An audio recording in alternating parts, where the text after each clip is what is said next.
بسم اللہ الرحمن الرحیم۔ السلام علیکم ورحمۃ اللہ وبرکاتہ۔ کیا آپ جانتے ہیں کہ اسلام سے پہلے رومی، ایرانی، سومیری اور ہندی تہذیبیں کیسی تھیں؟ کیا آپ نبا پاک اور جادوگرنی کے واقعے کے بارے میں جانتے ہیں؟ کیا آپ یہ جانتے ہیں کہ حضور کی وفات کو شہادت کیوں کہا جاتا ہے؟ یہ سب کچھ آپ کو آج کی اس ویڈیو میں بتایا جائے گا۔ ہمیں امید ہے کہ یہ پاکیزہ اور خوبصورت ویڈیو آپ کو ضرور پسند آئے گی، لہذا گزارش ہے کہ اسے آخر تک ضرور دیکھیے۔ ناظرین، یہ عرب کی سرزمین کی کہانی ہے جہاں نہ کوئی مکمل تہذیب تھی اور نہ ہی کوئی مضبوط تمدن۔ دعوت الہی انبیاء علیہم السلام کا اولین فریضہ ہے، اور اللہ تعالیٰ انبیاء کرام کو دنیا میں خالص توحید کے قیام کے لیے مبعوث فرماتا ہے۔ دنیا میں جتنے بھی انبیاء آئے، سب نے اپنی قوم کو اپنے خالق حقیقی کی طرف بلایا کہ صرف اللہ کی عبادت کرو اور اسی پر ایمان لاؤ۔ نبا پاک کی دنیا میں تشریف آوری خاص طور پر عرب کی سرزمین پر ایک عظیم انقلاب تھی۔ ایسا انقلاب جو نہ اس سے پہلے کسی آنکھ نے دیکھا تھا اور نہ کسی کان نے سنا تھا۔ اسلام سے پہلے عرب میں ظلم، جبر، تشدد اور وحشت کا دورہ تھا۔ کفر، جاہلیت اور نفس پرستی نے انسانیت کو جکڑ رکھا تھا۔ عربوں کی اخلاقی حالت انتہائی خراب تھی۔ شراب نوشی، فحاشی، عورتوں پر ظلم، بچیوں کو زندہ دفن کرنا، بے شمار شادیاں، اور باپ کے مرنے کے بعد سوتیلی ماؤں کو وراثت سمجھنا عام تھا۔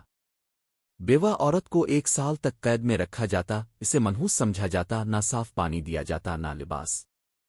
حدیث پاک میں آتا ہے کہ عورت 1 سال تک گندے کپڑوں میں رہتی اور خوشبو تک استعمال نہ کرتی۔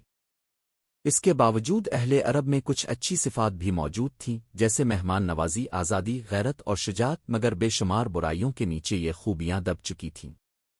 ناظرین، اس وقت روم اور ایران دنیا کی سپر پاورز تھے، مگر وہاں بھی ظلم، ناانصافی اور اخلاقی زوال عروج پر تھا۔ عیسائیت رسمی عبادات تک محدود ہو چکی تھی۔ عوام ظلم سے تنگ آ چکے تھے۔ ایسے میں اسلام ایک مکمل ضابط حیات بن کر آیا۔ اسلام نے فکر و عمل کا ایسا نظام دیا جو ہر دور کے انسان کے لیے قابل عمل ہے۔ اللہ تعالیٰ فرماتا ہے، اے ایمان والو، پورے کے پورے اسلام میں داخل ہو جاؤ۔ نبی کریم کی زندگی ہر طبقے کے لیے رہنمائی ہے۔ آپ دائی بھی تھے، مربی بھی، قاضی بھی، حکمران بھی، سپہ سالار بھی، شوہر بھی اور باپ بھی۔ نبی نے کم عمری میں ہی ظلم کے خلاف معاہد حلف الفضول میں شرکت فرمائی، جہاں ایک مظلوم تاجر کی بیٹی کو ظالم سردار سے چھڑایا گیا۔ یہ واقعہ اس بات کی دلیل ہے کہ نبی نبوت سے پہلے بھی عدل اور انسانیت کے علمبردار تھے۔ نبوت کے بعد مکہ میں اپنے 13 سال تک دعوت اسلام دی، شروع میں خفیہ پھر علانیہ۔ کفار مکہ نے آپ کو جادوگر، کاہن اور جھوٹا کہا۔ بازاروں میں آپ پر پتھر برسائے گئے، گالیاں دی گئیں، نماز کے دوران گندگی ڈالی گئی، حتیٰ کہ گلا گھونٹنے کی کوشش بھی کی گئی۔ اس کے باوجود اپنے صبر، امن اور انصاف کا دامن نہیں چھوڑا۔ ناظرین، یہودی شخص لبید بن اسم نے نبی پر جادو کیا، جس کے اثر سے آپ بیمار ہو گئے۔ اللہ تعالیٰ نے فرشتوں کے ذریعے اس جادو کی خبر دی۔ وہ جادو کنویں سے نکالا گیا اور سورہ فلق و ناس کے ذریعے اللہ نے شفا عطا فرمائی۔ مدینہ میں ایک یہودی عورت، جادوگرنی، نے بھی سازش کی، مگر نبی نے اسے معاف فرما دیا اور صرف شہر سے نکال دیا۔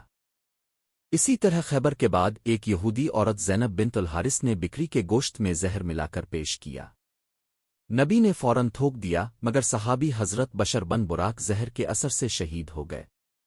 نبی نے اس عورت کو بھی معاف فرما دیا، تاہم اس زہر کا اثر آپ کو وفات تک محسوس ہوتا رہا۔ حضرت عائشہ سے آپ نے فرمایا، مجھے خیبر کے زہر کا اثر آج بھی محسوس ہو رہا ہے۔ اسی بنا پر علماء فرماتے ہیں کہ نبی کریم نے شہادت پائی۔